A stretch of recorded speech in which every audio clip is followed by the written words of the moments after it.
Mula sa pinakamalawak na newsroom sa buong Pilipinas.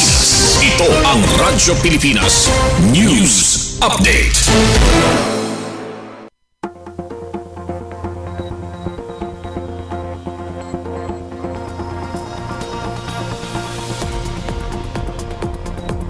Oras sa bugos nga Pilipinas, 1:57 p.m. Mapingakulop sa aton nga tanan, adiyan aton mga balita sa ina nga pangurason.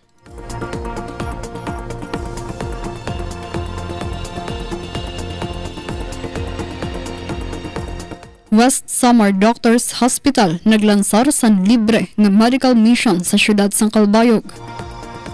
LGU Calbayog ginmobilisa ang CDRRM Council como pag-andam sa Tropical Depression Verbena.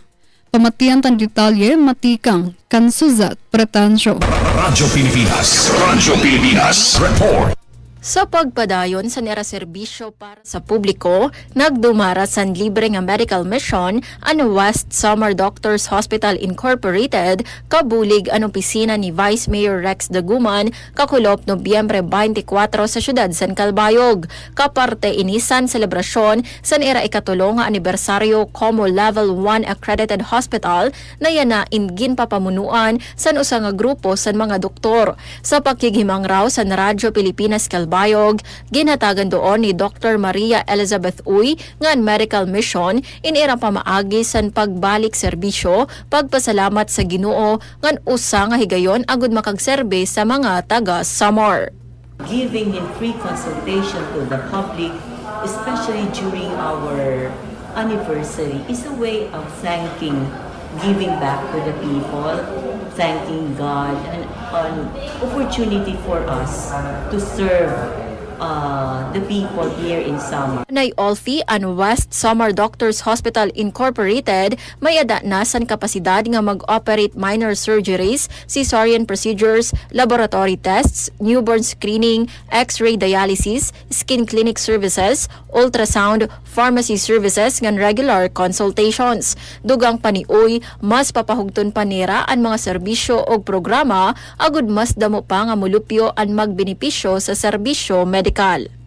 Sa lain nga balita, ginpatuman ang mas mahugot nga pag-andam sa siyudad San Calbayog, mahuman igawas ni Vice Alcalde Rex Daguman ang Executive Order No. 20 Series of 2025 nga nagsususpende sa klase sa tanan nga level sa pampubliko ngan pribado nga eskwelahan kakulop nga adlaw o yan nga adlaw San Martes.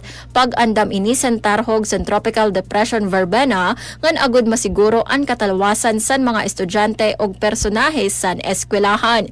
Dungan sini dagmit nga ginpatawag ni Vice Mayor Daguman ang City Disaster Risk Reduction and Management Council agud masumpay ang tanan nga miyembro sa pag-andam og operasyon sa syudad. Kalakip sa mga primera nga pitad ang mahugot nga monitoring sa bagyo og kamutangan sa panahon, paglaygay sa emergency resources sa standby, sugad sa relief goods, sarakyan ngan ekipahes para sa malaksi nga pagresponde ngan 24 oras nga pagbantay matikang sa CDRRMO para sa padayon nga update sa publiko.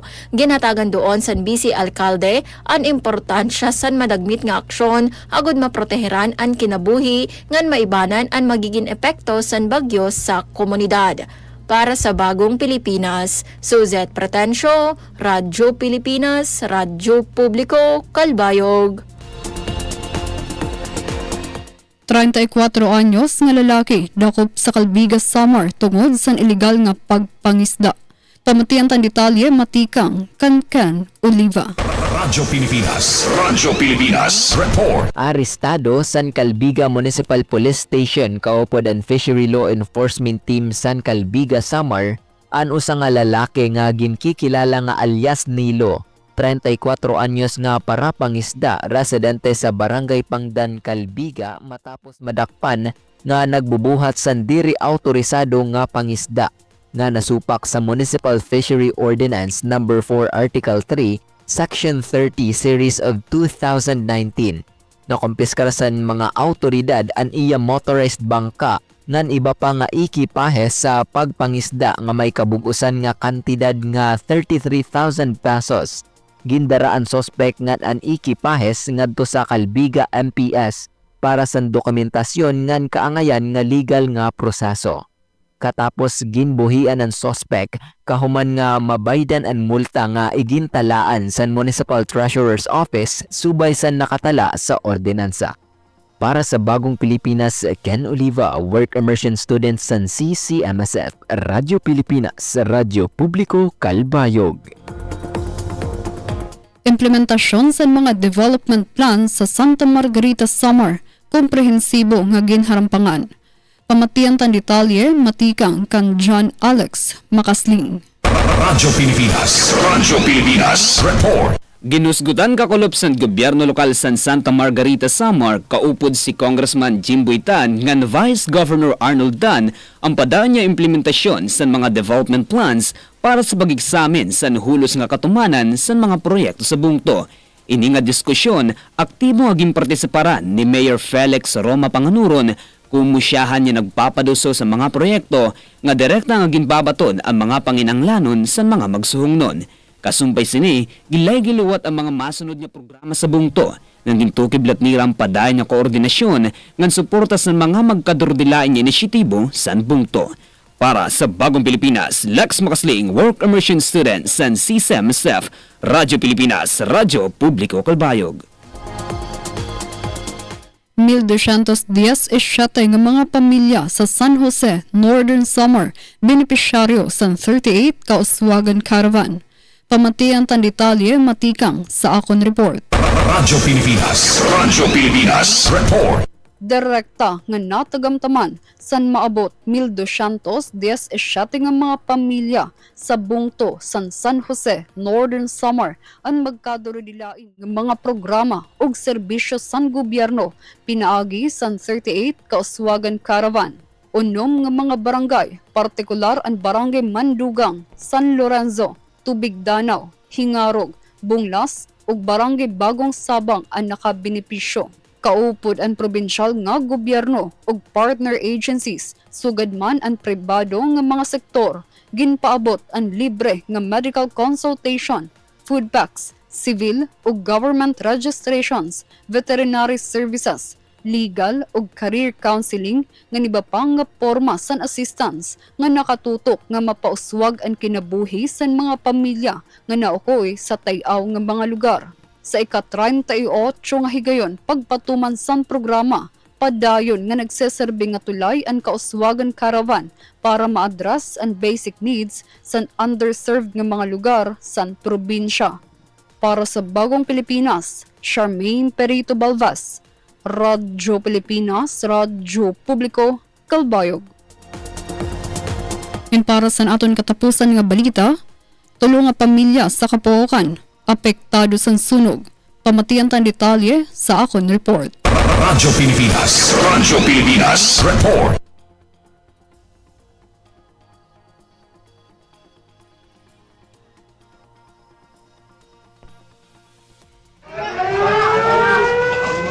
Usa nga insidente sa sunog ang nakaalarma sa mga residente sa Purok 1, Barangay Kapuokan sa Calbayog, Samar. Apektado ang 5 nga mga infrastruktura, kundiin usa nga balay ang nagtangsan kalayo, samtang upat naman ang partially damaged. Umabot sa 14 nga individual sa 3 nga pamilya ang apektado. Pag-ulpot sa BFP Calbayog City Fire Station, fire out na ang sunog. Pahayag pa ni Senior Fire Officer 1 Roy Marquez, Hepe sa Intelligence and Investigation Unit, nga dako ang naging kontribusyon sa pagbayanihan sa mga tao sa pagpuypoy san kalayo. Adto nga sunog, fire out upon arrival, pasalamat na kita kay ang mga tao dito is nagburog parong nira, so waray ni siya kadako. Ginaaligar nga tungod sa electrical ang kausa sa sunog. Dugang pangapahayag ni Marquez nga magkonsulta gud sa mga electricians ug mga safety practitioners sa pag-install san wirings para masigurado ang safety san pamilya. Responsibility na ito sa mga occupants talaga for fire safety measures and aton mga installation sa wirings, dapat magkonsulta kita sa mga electrician or safety practitioners para malikyan naton ang sunog. Inina ani kalima nga sunog nga nahitabo yana bulan Nobyembre ug ika-19 tinikangan Enero tuig 2025. Para sa Bagong Pilipinas, Charmaine Perito Balvas, Radyo Pilipinas, Radyo Publiko, Calbayog. Inang kabugasan sa aton mga balita sa yana nga pangurason. Padayon gihapon kamo nga mamati sa DYOG, Radyo Pilipinas, Radyo Publiko, Calbayog para sa news updates. Masunod na ang programa, Huwag Trabaho, kaupod si Jamie Quinto. Ako si Charmaine Perito Balvas, Radyo Pilipinas, Radyo Publiko. Mula sa pinakamalawak na newsroom sa buong Pilipinas, ito ang Radyo Pilipinas News Update.